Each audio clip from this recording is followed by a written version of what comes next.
It's a jam-packed show this week. JOs start this weekend. U.S. Open champs crowned this past weekend in Irvine. Pokemon show up at a water polo event, and much more. The Counterattack's next.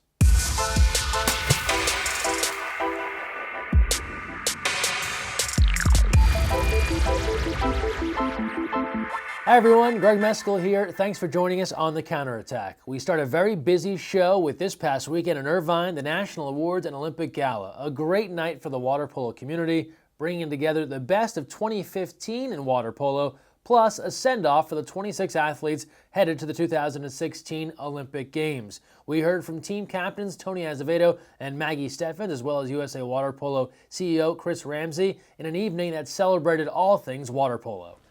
I believe that we embrace the Olympic Games because they truly represent the best of us. The Olympics are inclusive, fair, and nonviolent, and they remain at their heart a vital international peace movement. The last couple of years since I've started to be considered old, I get the same question, what's kept you motivated for so long? How you doing this forever? And I say the same thing. I don't have a gold medal. But I really started to think about what's actually kept me motivated year after year and for 18 years. And I realized it was my teammates. I hope to be standing next to my teammates on August 19th on top of the podium, getting to hear my favorite words of the anthem, which is "Land of the Free, Home of the Brave." And, I guess I would just challenge our men's team and our women's team to make the most out of this opportunity of the Olympic title and turn that Olympic title into Olympic champion. So go USA. Thank you. Well, you won't be surprised to find out that a big focus on Saturday night was the Olympians. Makes sense. Only once every 4 years do we get the chance to send off 26 athletes to one of the biggest sporting events on earth. But we can't overlook our national award winners. Elite coaches, age group coaches, referees, zone volunteers, masters athletes, they all make up an important part of the USA water polo ecosystem. So whether it was an Olympian being honored for their road to Rio, or someone in the USA water polo community being recognized for what they do at the local level every day, it was a great time had by all. How inspiring it is to be surrounded by all these people, all the award winners, Brandon Brooks, one of my coaches. It's just cool. You can be inspired by everyone, and we don't get to hang out with the men's team a lot, so it's nice to see them and catch up, and I just can't wait to go to Rio with all of my teammates and the men's team. It's such an honor to just be a part of USA Water Polo and to win an award on behalf of USA Water Polo.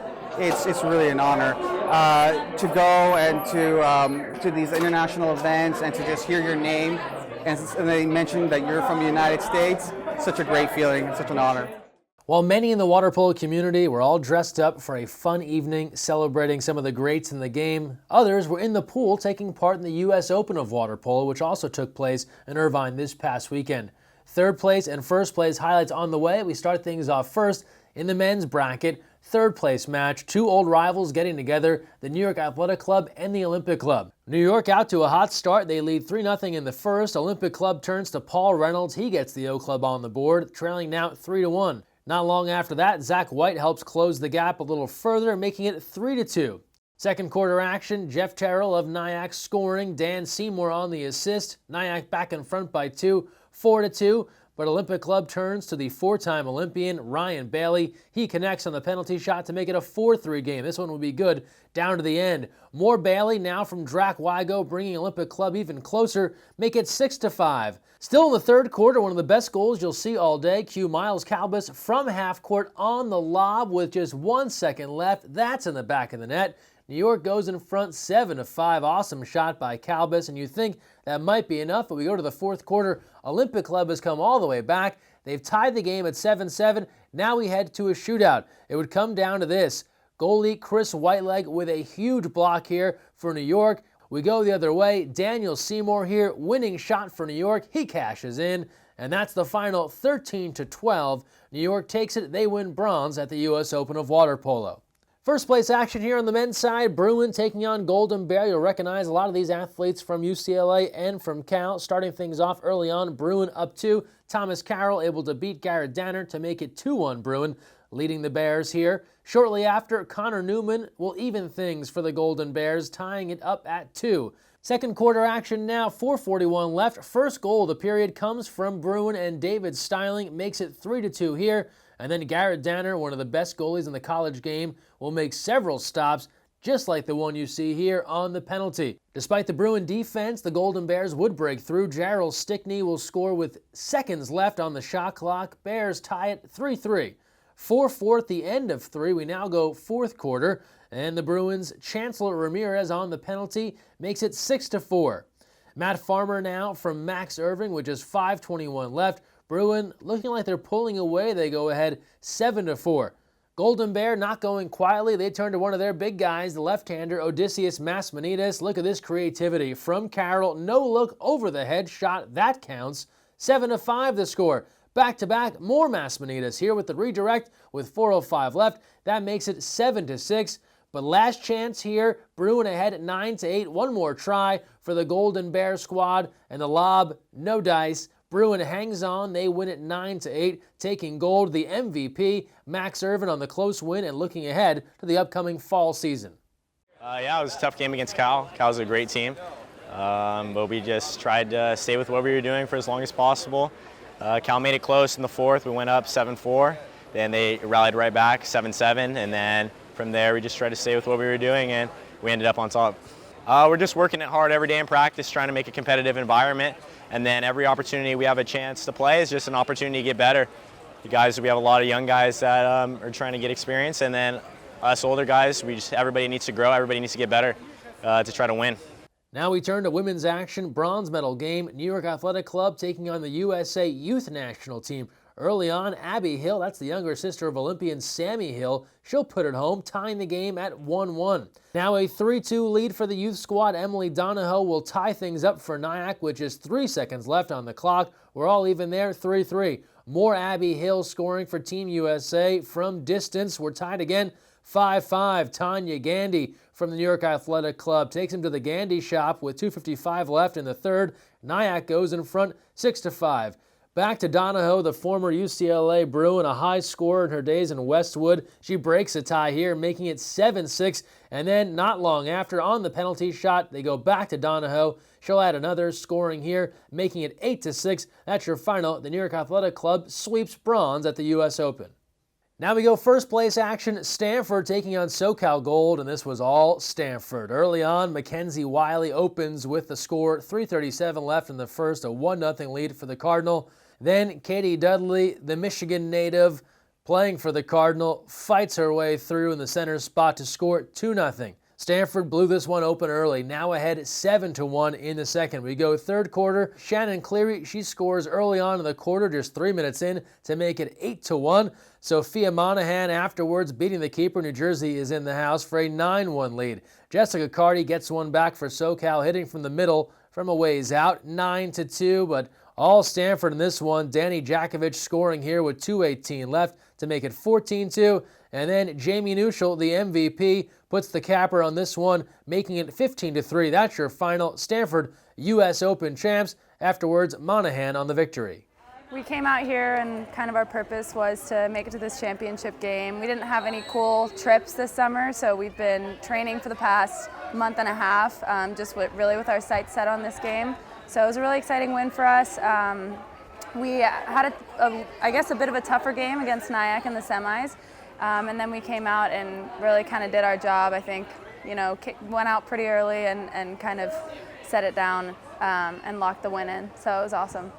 The U.S. Open of Water Polo wasn't the only big competition going on this past weekend. The Great Lakes Classic took place, big surprise, in Michigan. Michigan State University playing host to this tournament, bringing clubs together from around the country, and championships were had. Let's take a look at the final results here and who came away with gold medals. On the boys' side, in the 14U division, Spartan, your gold medalist. 16U, more Michigan love as Wolverine takes the title.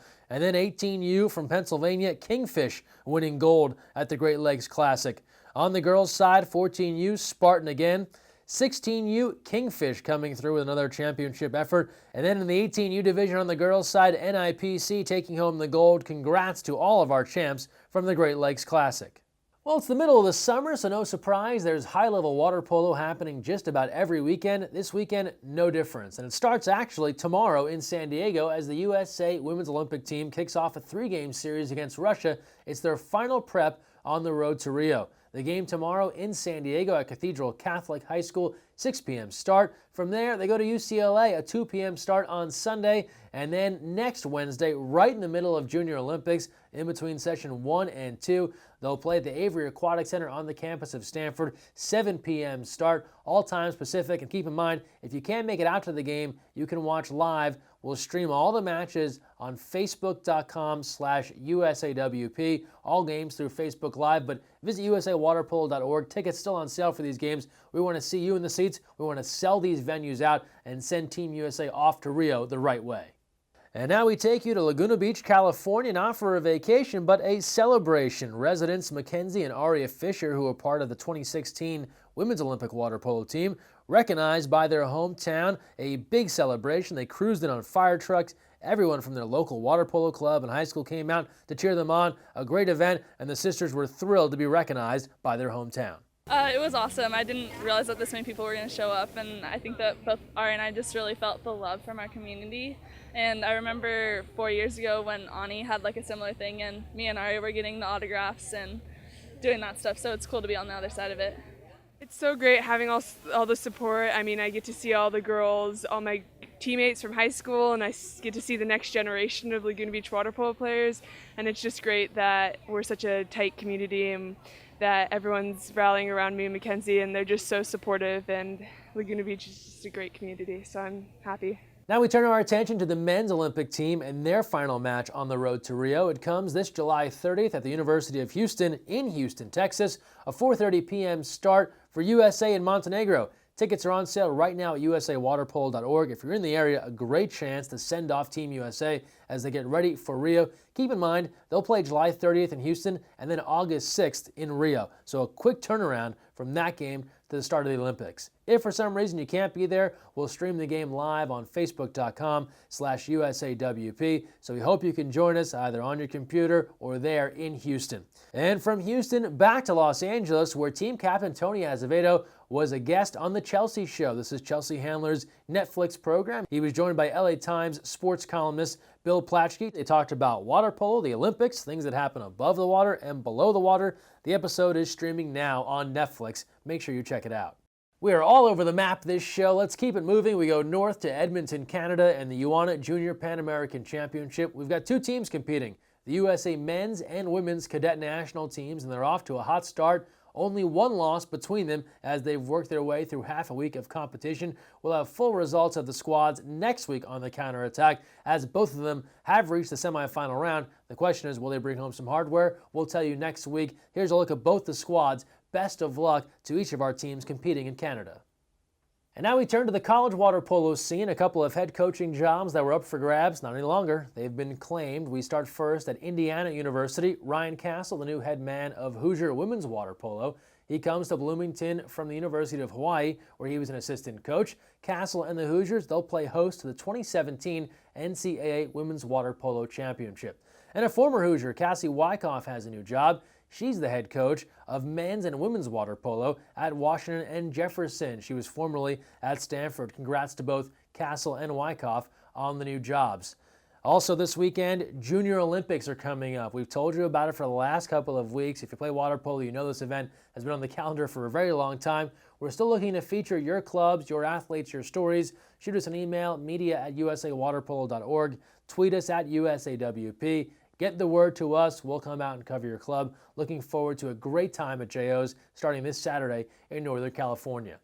And now we close out the show as we do every week with our social media send-off, the best of what you've shared with us on the internet, whether it be Twitter, Instagram, Snapchat, anywhere else. Don't forget, use the hashtag counterattack. We'll share the very best of what you share with us next week right here on the show. We start things off with this tweet from Wolfpack Polo. Check out the cool trophies at the Shaver Lake Open. This is another one of those open water tournaments played near Fresno. It looks to be a piece of a tree. That is a very cool trophy. They've added a plaque to it. Not your typical water polo players standing on some fake marble. Nice job from those guys. Back to the Olympic Gala, Maddie Musselman sharing via her Twitter account. Had a great time. They crushed the red carpet. Look at the photos here she's sharing. And then we go to Congresswoman Mimi Walters. I don't know if she'd say she crushed the red carpet, but she had a good time with Team USA, able to pose for some photos here. We appreciate her support. The USA women's team, they do more than just practice hard at the pool. Some days they make sushi. Kaylee Gilchrist sharing this via her Twitter account. Team USA, after their work in the pool, got down to hand rolling some of their own sushi. Looks like some pretty good fun there, and you're also making dinner. The Fishers in Laguna Beach, we told you about this story as they were treated to a celebration by their hometown. Aria Fisher loving the moment there. She shared on her Twitter account. The men's Olympic team, they got a chance to experience the home run derby when they were in San Diego. As you can see via the Merrill Moses Twitter account, got a nice suite there courtesy of Major League Baseball to watch all the home runs. And then the men's coaching staff got to meet the legend Frank Thomas. The Big Hurt stopped for a few moments to chat with the coaches and pose for a picture. Very cool stuff there. We told you Pokemon have found their way to Olympic athletes. Jesse Smith documenting this at their training session in Chula Vista. There's a Pokemon just hanging out right on the sign. As Go Smith now told us via his Instagram account, I have to imagine that Jesse caught that Pokemon. I think that's how this works. Another couple of Pokemon, or Pokemen, is that the plural, showed up at the Olympic Gala. No one was harmed. We assume they were caught. From there, we go to Foster Lake, another great open water event put on by the Willamette Valley Club. JP McDonnell sharing this on Instagram. The views from Foster Lake and water polo never get old. And then some Flop Friday. Rose Bowl going all the way to Italy off the side of a boat for Flop Friday. Watch this. Happy Flop Friday from Rose Water Polo in Portofino, Italy! Woo!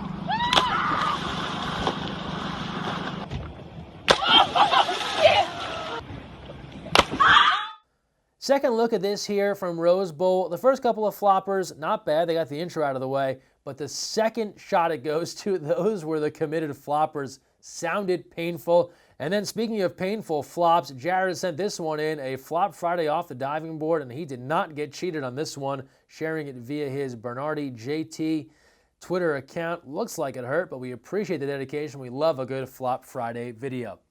That's the best of what we saw this week on social media. We want to see more of it next week. Use the hashtag counterattack. We're looking for some great stuff, especially from the Junior Olympics, or if you're out attending one of these women's national team games, don't forget about us. Throw a tweet at us or an Instagram or a Facebook message. We'll be happy to share. That's going to do it for this week's show. Thanks for watching, and don't forget when you're on the counterattack, look weak side.